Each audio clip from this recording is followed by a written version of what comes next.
premier Rabiul Thani 1444 Hégire, correspondant au jeudi 27 octobre 2022. Merci de choisir la télévision Al Bayan pour vous informer. Au sommaire ce soir. L'imam Lassina Konaté est le nouveau guide religieux de la mosquée Mamadou Kébé dans la commune d'Abobo. Il a été investi au cours d'une cérémonie le week-end dernier en présence de ses pairs. Des précisions en début d'édition. C'est officiel, Jean-Claude Coulibaly, président de l'Union des journalistes de Côte d'Ivoire, tentera de briguer un second mandat à ce poste. L'annonce a été faite ce matin à la Maison de la Presse. L'intégralité de cette activité dans ce journal. L'actualité internationale nous envoie au Mali. Selon un rapport récent de l'ONG Human Rights Watch, c'est plus de 100 civils qui ont perdu la vie dans le nord du Mali depuis le début de l'année. Assalamu alaikum, vous suivez le 20h30 sur Al Bayan. Démarrons cette édition par la commune d'Abobo. L'imam de la mosquée El Hadj Mamadou Kébé d'Abobo Unicafé a été investi samedi dernier par le COSIM de la dite commune. L'imam Konaté, l'enseignant, s'est engagé à se mettre au service de sa communauté. Abdelhakim Odoloye nous fait le compte-rendu de cette cérémonie. C'est avec les Baïtou que l'imam principal Lansina Konaté a été accompagné sur le lieu de son investiture en présence de plusieurs fidèles, parents et guides religieux. Attachement de turban, remise de canne et de Coran, le tout couronné par la prestation des serments. Je jure au nom d'Allah, le Très-Haut, devant le Cheikhoul Aïmma et devant ma communauté, d'assumer mes responsabilités d'imam principal de la mosquée El Hadj Mamadou Kébé.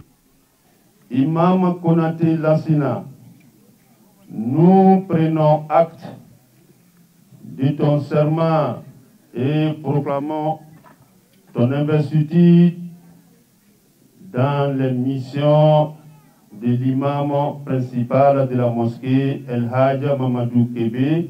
La mosquée El Hadj Mamadou Kébé a été bâtie par Madame Konaté Adja Alima Traoré. Son engagement pour la promotion de l'islam a été salué au cours de cette cérémonie. C'est juste le mot de remerciement parce qu'Adja Alima Traoré, c'est une femme vraiment de cœur, une femme sensible, une femme vraiment qui œuvre, qui s'investit dans tout ce qui édifie d'Allah subhanahu wa ta'ala. Je suis contente. Je remercie Allah subhanahu wa ta'ala. Comme je l'ai dit, alhamdoulilah.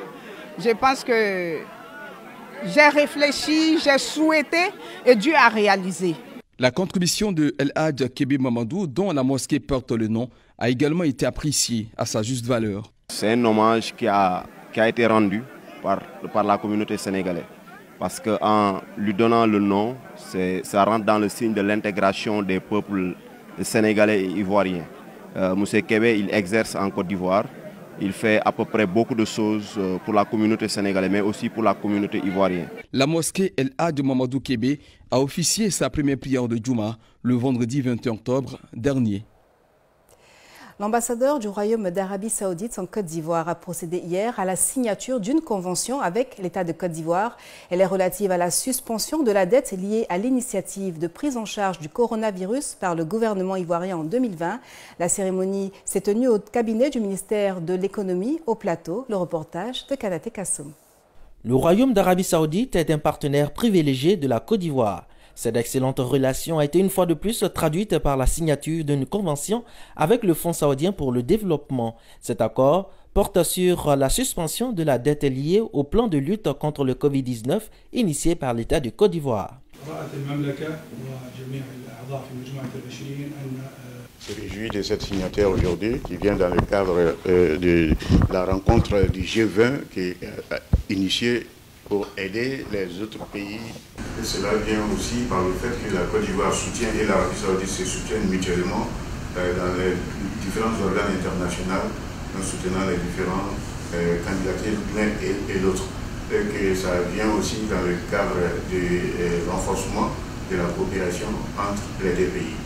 Au nom de l'État de Côte d'Ivoire, le ministre de l'économie et des finances, Adama Coulibaly, s'est réjoui de cette initiative avant d'engager le Royaume saoudien à soutenir le plan national de développement 2021-2025.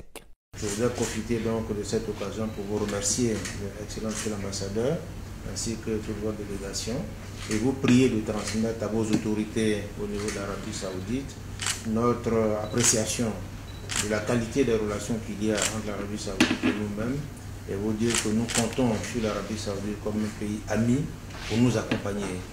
Et comme vous le savez, nous venons d'approuver le plan national de développement pour la période 2021-2025. C'est un plan ambitieux qui contient beaucoup de projets d'investissement de près de 110 milliards de dollars. Donc nous comptons sur l'Arabie Saoudite comme partenaire pour nous accompagner dans la mise en œuvre de ce programme. Pour rappel, c'est sous la houlette de l'ambassadeur du Royaume d'Arabie Saoudite près la République de Côte d'Ivoire, Abdallah bin Ahmed Al-Soubeihi, que la coopération entre les deux nations s'est intensifiée ces dernières années. Le président de l'Union nationale des journalistes de Côte d'Ivoire, UNJCI, est candidat à sa propre succession. C'est l'annonce faite ce matin au plateau à la Maison de la Presse d'Abidjan. Une annonce qui intervient en prélude au 11e congrès de l'UNJCI prévu du 26 au 27 novembre prochain. Kanate Kassoum nous en dit plus. Le président sortant a présenté le bilan de son premier mandat. Jean-Claude Coulibaly s'est félicité des actions menées au cours des 3 dernières années, notamment l'organisation de la Semaine des Ébonies, l'opération Un journaliste intérim, en plus de la formation diplômante des journalistes à l'université de Cocody. Toutefois, la subvention du secteur de la presse à hauteur de 11 milliards de francs CFA reste un défi à relever. Nous gardons toujours bon espoir. L'actuel Premier ministre, Patrick Achi, est un ami de la presse. Il n'y a aucune raison de croire qu'il ne nous accompagnera pas sur cette question. C'est surtout une synergie d'action qui nous permettra d'atteindre l'objectif commun. Les fonctionnaires de Côte d'Ivoire nous ont montré la voie. À nous de tirer les leçons de leur lutte fructueuse.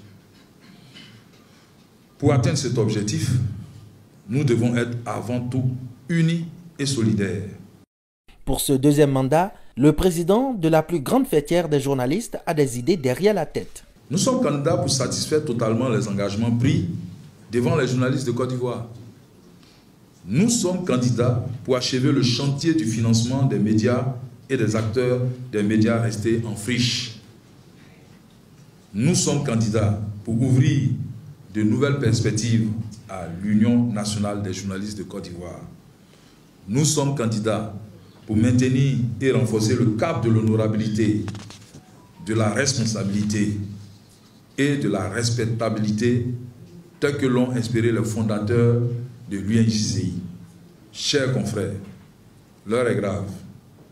Notre métier est menacé de disparition. Nous sommes sous l'épée de Damoclès du déclassement social. Nous devons donc nous serrer les coudes en faisant fi de nos petites contradictions internes. Le 11e congrès de l'Union nationale des journalistes de Côte d'Ivoire se tiendra du 26 au 27 novembre 2022 à Abidjan.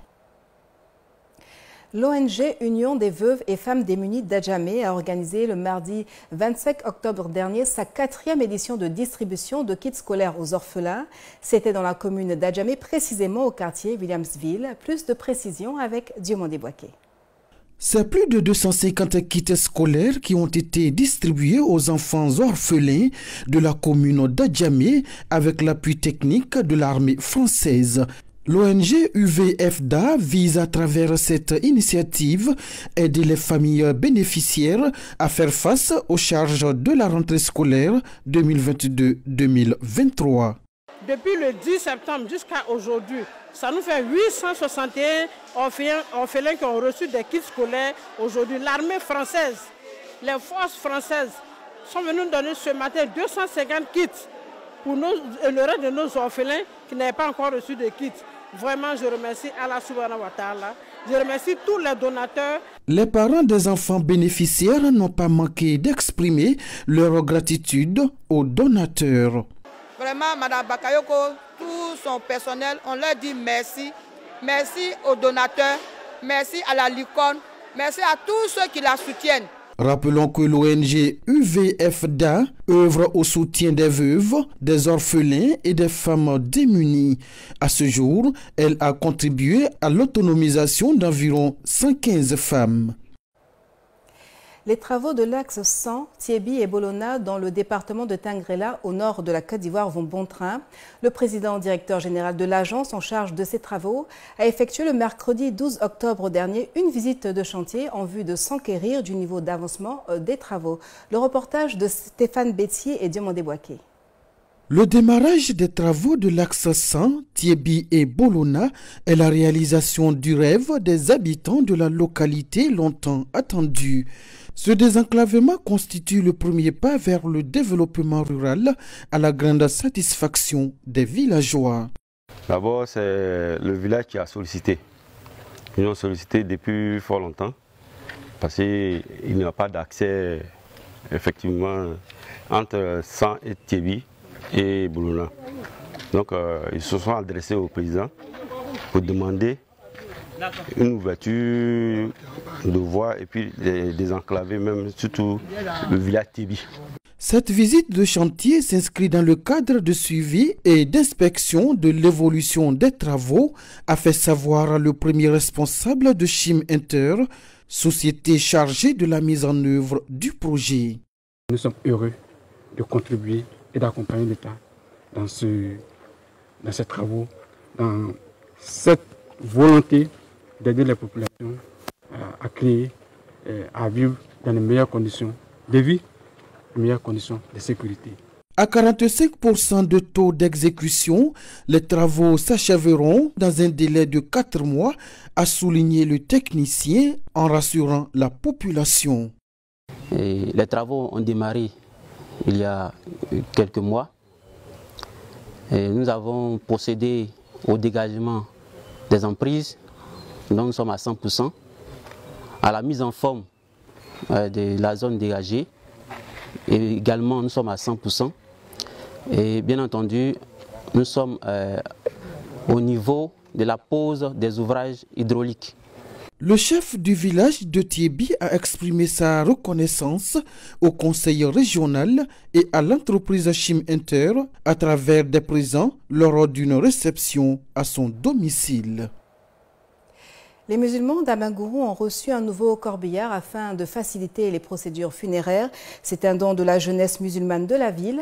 La cérémonie officielle a eu lieu mardi dernier au sein de la grande mosquée d'Abengourou. Le reportage de Touré Mohamed et Oumar Bébané est commenté par Yacoub Koné. Le rôle des jeunes dans la progression et l'équilibre d'une société est parfois sujet à de nombreuses préoccupations. En offrant un corbillard à la communauté musulmane de cette localité, les jeunes d'Abengourou assument le poids de leurs responsabilités. Aujourd'hui, un groupe de jeunes initiateurs qui ont mis de l'argent ensemble pour nous offrir un deuxième corbillard, c'est vrai, c'est une joie de la communauté musulmane, mais nous qui sommes les gestionnaires, nous sommes les plus heureux.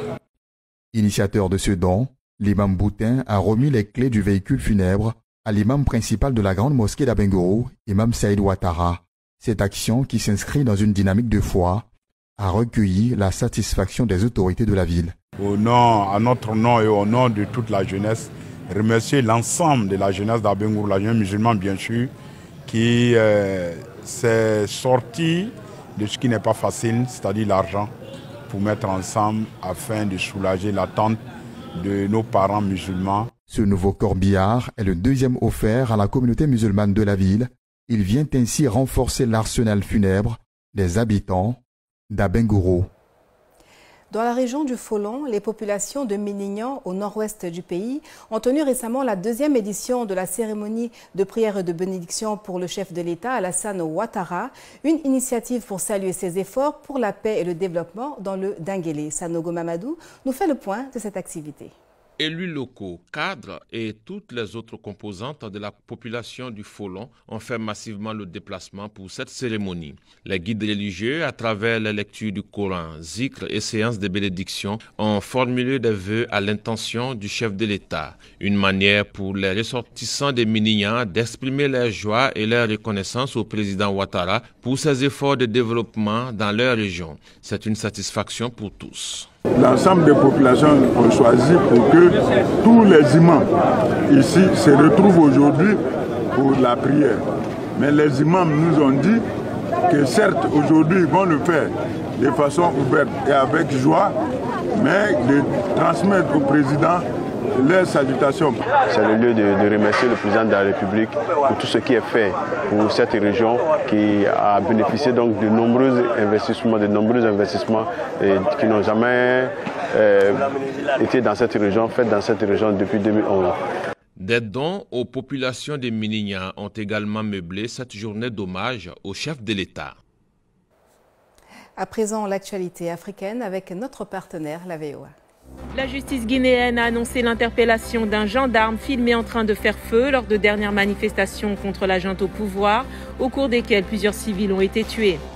Au Mali, des groupes armés affiliés à l'organisation État islamique ont massacré des centaines de villageois depuis le début de l'année dans le nord-est du pays, de manière vraisemblablement systématique, et les autorités n'en font pas assez pour protéger les civils, alerte Human Rights Watch jeudi. En Afrique du Sud, le président Cyril Ramaphosa a regretté jeudi l'alerte sur un risque d'attentat à Johannesburg, émise la veille par l'ambassade des États-Unis en Afrique du Sud, la jugeant malencontreuse. Le Fonds monétaire international FMI a accordé 3 milliards de dollars de prêts à l'Égypte, a annoncé le gouvernement jeudi, alors que la livre était dévaluée de près de 16%, comme le réclamait l'institution internationale, pour accorder cette rallonge au pays où l'inflation est galopante. Et avant de nous quitter, visitons ensemble l'une des plus grandes mosquées de la capitale anglaise. La mosquée centrale de Londres est un cadeau offert par le roi George VI aux musulmans du pays en 1944. Avec son dôme doré et son minaret imposant, la grande mosquée située en plein cœur de Londres domine Regent's Park. C'est l'une des plus grandes mosquées du Royaume-Uni. La Central London Mosque, appelée aussi Regent's Park Mosque, peut accueillir 5000 fidèles. Et voilà, c'est la fin de cette édition préparée par l'ensemble de la rédaction. Nos programmes se poursuivent sur la chaîne Al Bayan, première télévision IP de Côte d'Ivoire. Wassalamu alaikum wa rahmatullahi ta'ala wa barakatuh.